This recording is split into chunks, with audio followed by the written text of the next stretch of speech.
आज की क्लास में हम सीखेंगे कि टैली प्राइम सॉफ्टवेयर किस मकसद के लिए यूज़ किया जाता है और इसको सबसे पहले इंस्टॉल कैसे करना है। तो टैली जो सा सॉफ्टवेयर है वो एक इंडियन मल्टी टेक्नोलॉजी कंपनी का एक सॉफ्टवेयर है जिसे बनाया था। यहाँ पे उसका नाम लिखा हुआ है भारत कनका श्याम, ये फाउंडर है जिसने ये सॉफ्टवेयर बनाया था। अब इसको इंस्टॉल कैसे करना है उसके लिए हम यहाँ पर डाउनलोड वाले ऑप्शन पर क्लिक करेंगे।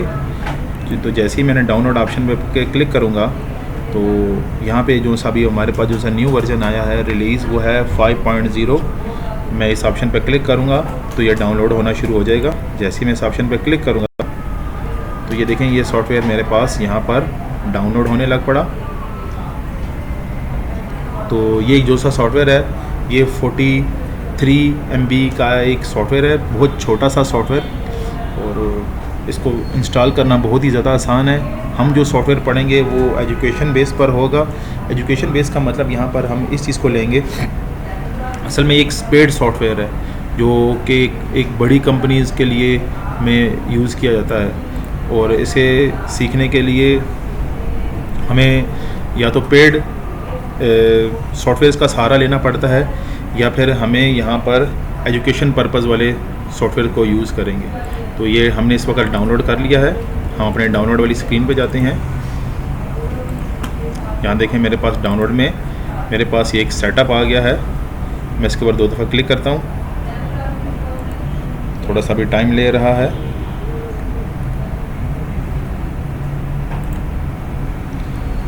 अब मैं सॉफ्टवेयर पे क्लिक कर लेता हूँ। यहाँ पर देखें 2 दफ़ा मैंने क्लिक किया।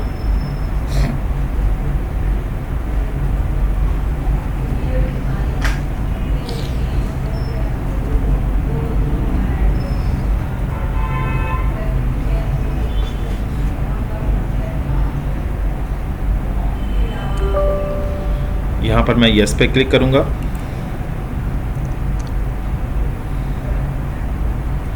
याद रहें कि यहाँ पर इंटरनेट बंद करने की कोई ज़रूरत नहीं है क्योंकि ये सॉफ्टवेयर हम एजुकेशन पर्पज़ के लिए यूज़ करेंगे। यहाँ पे मेरे पास एक ऑप्शन आ रहा है इंस्टॉल, मैं इंस्टॉल वाले ऑप्शन पर क्लिक करूँगा तो ये सॉफ्टवेयर हमारा सी में प्रोग्राम फाइल्स के अंदर टैली प्राइम के एक फ़ोल्डर में सेव हो रहा है।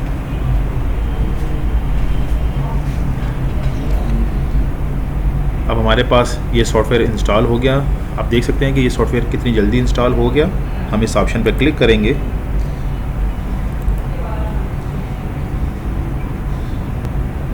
तो देखें मेरे पास टैली प्राइम सॉफ्टवेयर ओपन होना शुरू हो गया। जैसे ही ओपन शुरू होता है मैं उसके बारे में आपको मज़ीद बताता हूँ। अब ये इंस्टॉल किस जगह पे हुआ है इसके बारे में भी डिस्कस कर लेते हैं। देखें अगर मेरे पास यहाँ पर इंटरनेट ऑन है तो उस सूरत में क्या करेगा, देखो वो कंट्री बाय डिफ़ॉल्ट खुद ही सिलेक्ट कर लेगा। अदरवाइज़ इसमें पाकिस्तान कंट्री नहीं था पहले, तो इन्होंने ये बाद में ऐड किया। अदर्स अगर आप क्लिक करते हैं तो ये अदर्स पे भी आ सकता है। हम इसे भी एक्सेप्ट कर लेते हैं क्योंकि इसके पर ऑलरेडी पाकिस्तान लिखा हुआ नज़र आया। मैं इसके एक्सेप्ट कर लूँगा। यहाँ पर हमारे पास 4 ऑप्शंस आ रहे हैं। आपके पास ये आपने पेड ख़रीदा हुआ है तो आप इन बाकी ऑप्शंस पर भी क्लिक कर सकते हैं। मैं इस वाले ऑप्शन पर क्लिक करता हूँ जिसका नाम है कंटिन्यू एजुकेशनल मोड। तो जैसे ही आप यहाँ पर क्लिक करेंगे आपके पास ऊपर एक ऑप्शन आ जाएगा, लिखा हुआ है क्रिएट अ कंपनी। मैं इस वाले ऑप्शन पर क्लिक करूँगा और यहाँ पे कंपनी का नाम ऐड करेंगे। तो जैसे मैं अभी कंपनी का नाम यहाँ पे ऐड करता हूँ, जैसे कि फैन कंपनी, उसके बाद mailing address 6th road Rawalpindi और एड्रेस भी इसका लिखते हैं जैसे कि रावलपिंडी और यहाँ पे लिखा हुआ है स्टेट। अगर आप कंफर्म करना चाहते तो ठीक है, अदरवाइज़ पाकिस्तान उसने कंफर्म कर दिया है। ठीक है, अगर ना पोस्टल कोड ना पिन कोड अगर डालना चाहते तो वो भी डाल दें अगर आपको मालूम है। तो मैंने अभी ये वैसे ही कोड डाल दिया।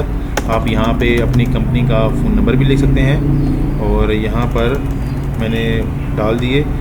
तो फैक्स नंबर आजकल यूज़ नहीं होते तो लिहाजा मैंने फैक्स नंबर के आगे यहाँ पर क्रॉस डाल दिए कुछ ऐसे। ईमेल वाले ऑप्शन में जाते हैं और यहाँ पे लिखते हैं जैसे कि कुछ भी आप ईमेल लिख सकते हैं @ जोन सी आपकी अपनी ईमेल है। gmail.com।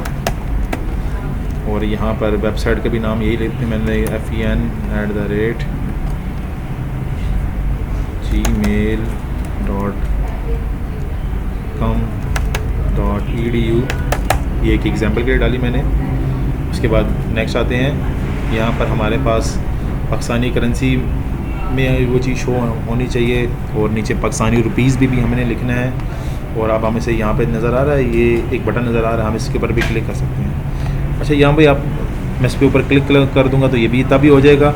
आपने देखा कि ए के नीचे 2 लाइनें लगी हुई हैं, इसका मतलब है कंट्रोल ए। अगर आप कंट्रोल ए का बटन भी प्रेस करेंगे तब भी ये चीज़ यहाँ पर हो जाएगी। मैं अभी के लिए इसके ऊपर सिर्फ क्लिक कर देता हूँ।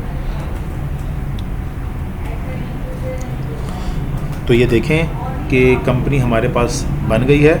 यहाँ पर हमारे पास 2 ऑप्शंस के बारे में ये पूछ रहा है। पहला ऑप्शन मेरे पास है अकाउंटिंग का ऑप्शन आ रहा है, और दूसरा मेरे पास यहाँ पर इन्वेंट्री का ऑप्शन आ रहा है। अगर आप अकाउंट्स का काम करना चाहते हैं तो यहाँ पर ये 2 ऑप्शन को येस कर दें, और अगर आप अकाउंटिंग के साथ साथ इन्वेंट्री भी मैनेज करना चाहते हैं तो यहाँ पर इसके आगे भी आप येस लिख दें।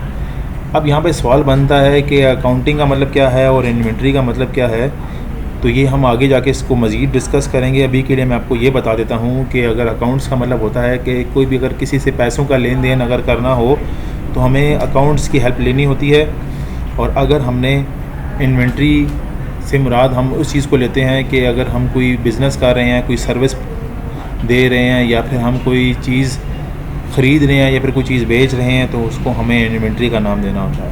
तो बिज़नेस में अगर कोई चीज़ ख़रीद रहे हैं, किसी शय पर अगर आप उसको नोट करना चाह रहे हैं कि वो हमारे पास सामान आना कितना है, हमारे पास सामान आया कितना है, हमारे पास से सामान गया कितना है और बकाया पेंडिंग कितना रह गया है, तो इस चीज़ को हम इन्वेंट्री कहते हैं।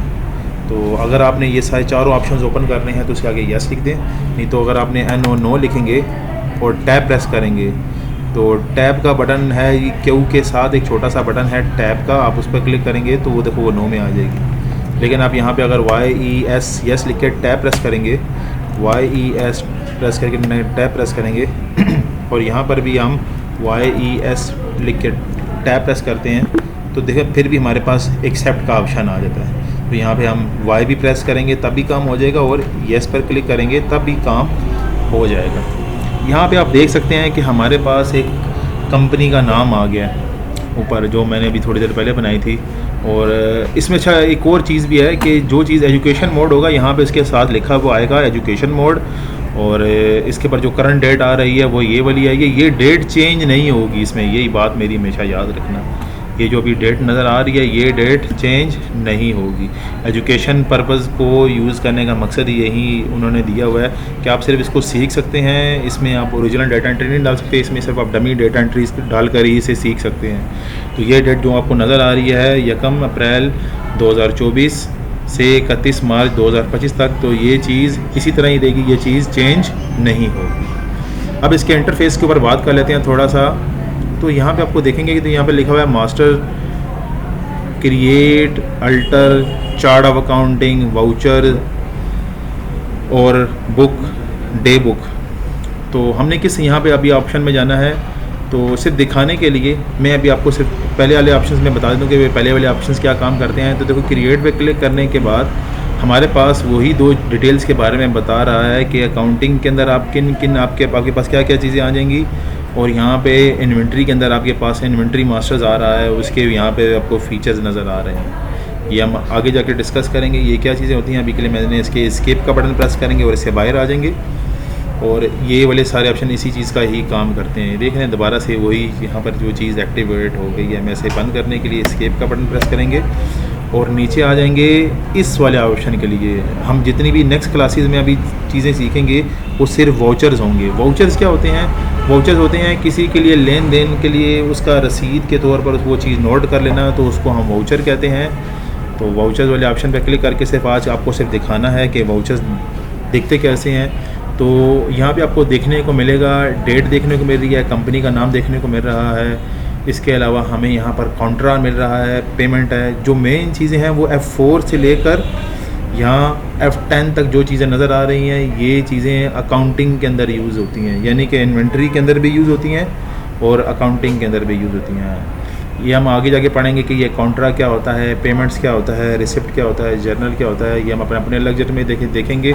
आज की क्लास में सिर्फ हमने इतना सीखा कि हमने इस सॉफ्टवेयर को इंस्टॉल कैसे करना है और अपने नाम की एक नई कंपनी कैसे बनानी है। अभी तक हमने सिर्फ कंपनी बनाना सीखी थी। मैं अब इस वाले ऑप्शन में जाता हूँ तो यहाँ पर देखें, अभी हमारे पास फैन कंपनी के नाम से एक कंपनी बनी हुई है। अगर हम कोई नई कंपनी बनाना चाहते हैं तो ये क्रिएट पे क्लिक करेंगे तो हमारे पास एक नई कंपनी बन जाएगी। तो आज के लिए इतना ही काफ़ी है। आज की क्लास में हमने सिर्फ इस सॉफ्टवेयर को इंस्टॉल किया और थोड़ा सा इस सॉफ्टवेयर का रिव्यू पढ़ा। उम्मीद करता हूँ आपको आज की क्लास समझ आ गई होगी।